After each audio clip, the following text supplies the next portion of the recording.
صباح الفل عليكم وصباح صنع في مصر. مكملين لسه في القطاع الزراعي، قطاع مهم 11 و 13% من الناتج القومي بتاعنا. بياخد ايادي عامله كتير. قطاع قديم لمصر، مصر معروف انها دوله من قديم الازل زراعه. بنزرع الارض عشان حاجتين، يا اما ان انا بزرع عشان ااكل البني ادمين او ابتدي ااكل الثروه الحيوانيه او الداجنيه بتاعتي، سواء بقى بالذره، سواء الشعير، سواء البرسيم، سواء بغض النظر عن نوع الثروه الحيوانيه اللي انا عايزه ااكلها. مصر اسعار اللحوم فيها غاليه. طب يا جماعه احنا اسعار اللحوم غاليه ليه؟ شويه اسباب كتيره، من ضمنها اصل العلف بتاع الثروه الحيوانيه عندنا اللي هو البقر والخرفان والمعيز، اصله بنستورده. طب بنستورده ليه؟ عشان انا عندي الجزء الاساسي اللي عندي بتاع الاراضي المزروعه ما بيدينيش الانتاجيه اللي هي بتكفيني، او ان المحصول نفسه مرتبط بفتره صغيره من الزمن وبعد كده بيبتدي ان هو مش موجود. زي البرسيم والبرسيم الحجازي، ازرعه 3 شهور 4 شهور عقبال ما بيديني الانتاجيه، بعد كده خلصت دوره البرسيم. لا مش الوقت المناسب للبرسيم، فلا نستنى، فبالتالي هو مش موجود معايا طول السنه، فده اللي بيعمل تاثير، فانا المحصول عندي مش مغطيني طول السنه. في نفس الوقت اصل احنا المساحات عندنا ما بتديش الانتاجيه العاليه، الانتاجيه بتاعه البرسيم والبرسيم الحجازي انتاجيتهم مش عاليه. هنا ظهر منتج بتستخدمه البرازيل، وطبعا البرازيل معروفه في الثروه الحيوانيه بتاعتها بشكل كبير جدا، مش بس كبقر او كده، لا كمان في الجزء بتاع الدواجن والكلام ده كله. عندها منتج اسمه البروكام، دخل مصر من حوالي 12-14 سنة على استحياء ومحدش أخد باله منه، لكن اللي عملته مشاتل الزهراء كان مختلف. ركزت قوي، بدأت تكومينيكيت مع الشركة نفسها. منتج معروف إن الإنتاجية بتاعته ضعف الإنتاجية بتاعة البرسيم والبرسيم الحجازي، بيدي تقريبا ضعف البروتين اللي بيديه البرسيم والبرسيم الحجازي. يعني انا لو اخدت نفس الفدان فانا كده عملت 4 أضعاف البروتين اللي هطلعه من انتاجيه الارض دي من البرسيم والبرسيم الحجازي.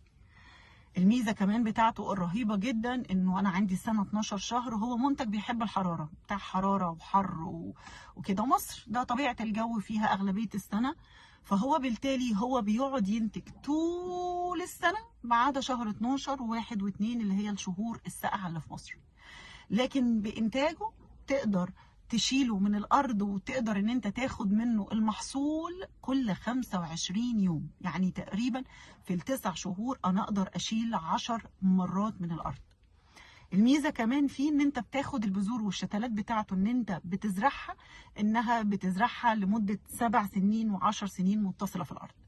انا عندي مزرعه عجول، عندي مزرعه مواشي، بمنتهى البساطه جدا عندي حته ارض فيها هزرعها، هاخد هذا المحصول لمده 9 شهور تقريبا 10 مرات هحصده، وهبتدي بعد كده ان انا اكل منه في الوقت كمان اللي انا مش موجود فيه الزرعه نفسها اللي هي شهر 12 1 و2، اقدر احوله لجاف او لكزب واقدر ان انا استخدمه في الوقت ده. بيغطي تقريبا 70%، تعتمد عليه كعلف بنسبة 70% من العلف اللي خاص بالمواشي. فبالتالي طفرة كبيرة عملتها مشاتل الزهراء، دخلت المنتج ده، ركزته قوي في مصر، قدرت ان هي تستخدمه، قدرت ان هي توسع الزراعة بتاعته، قدرت كمان ان هي بتوري للمزارعين نفسهم اهميته وقد ايه ان هو هيفيدك لو انت مربي للمواشي. الحاجة الحلوة كمان اللي فيه هو استحماله للملوحة. مشكلة النباتات اللي بتتزرع بتقف على مشكلة كبيرة، هي ملوحة الأرض وملوحة المية. البروكام بيقدر يستحمل لحد 8000 مليون جزء في المية، ده رقم كبير جدا. النخيل احنا بنتكلم في 1500، ده احنا بنتكلم في 8000، ملوحة عالية. فانه بياخد درجة حرارة، يقدر في ملوحة عالية انه يستحملها، مش لازم يتروي على طول، بيقدر ان هو لان هو شبه النجيلة، نفس فكرة النجيلة بالظبط، اللي هو الري بالتنقيط هترقيه بالري العادي، بيقدر ان هو يستحمل انه زيه زي النجيلة بالظبط. اللي قدرت تعمله مشاتل الزهراء وتحية ليهم وتحية للأد فاليو بتاعتهم إن هي وطنت زراعته في مصر.